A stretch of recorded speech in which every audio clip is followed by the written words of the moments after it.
Le pays sera-t-il confiné pour la troisième fois? Si est la question que se pose la population depuis plusieurs jours. Alors que les chiffres ne cessent d'augmenter, l'exécutif prendra-t-il cette décision?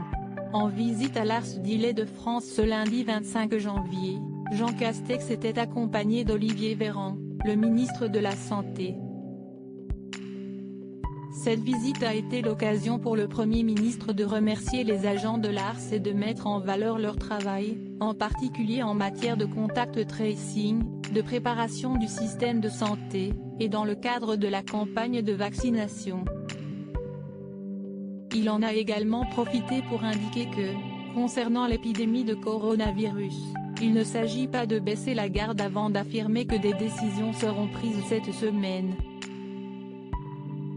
Une simple phrase qui laisse peu de place au doute concernant un nouveau confinement dans les prochaines semaines, voire jours. Tous les indicateurs sont inquiétants, a affirmé Jean Castex ce lundi 25 janvier. Si la rumeur d'un nouveau confinement dès cette semaine a vu le jour sur les réseaux sociaux, l'Élysée a cependant indiqué ce dimanche 24 janvier que rien n'a changé dans le calendrier de l'exécutif. Ainsi, alors que de nombreux internautes annonçaient une allocution d'Emmanuel Macron ce mercredi et un confinement ce jeudi, rien ne semble décidé par l'exécutif.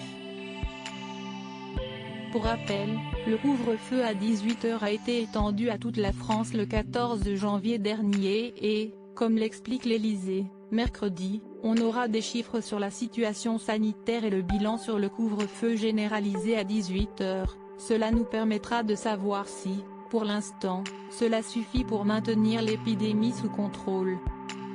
Le gouvernement se réunira donc autour du président de la République à l'occasion d'un nouveau conseil de défense, qui aura pour but de prendre les décisions appropriées en fonction de l'épidémie. Ainsi, le suspense demeure toujours. Quel scénario envisager? En cas de reconfinement, à quoi peuvent s'attendre les Français? Interviewé par des lecteurs du Parisien le 22 janvier dernier, Olivier Véran a assuré que, si ça ne baisse pas, si les variants commencent à se diffuser partout, alors on prendra des mesures supplémentaires, évidemment. Et cela s'appelle le confinement. Si Jean-Michel Blanquer plaide pour un confinement souple comme celui de novembre, sera-t-il suffisamment efficace pour ralentir l'épidémie? Plusieurs indicateurs nous laissent penser qu'on est très proche d'une situation extrêmement dangereuse, a affirmé Karine Lacombe, membre du conseil scientifique, sur le plateau de LCI dimanche 24 janvier.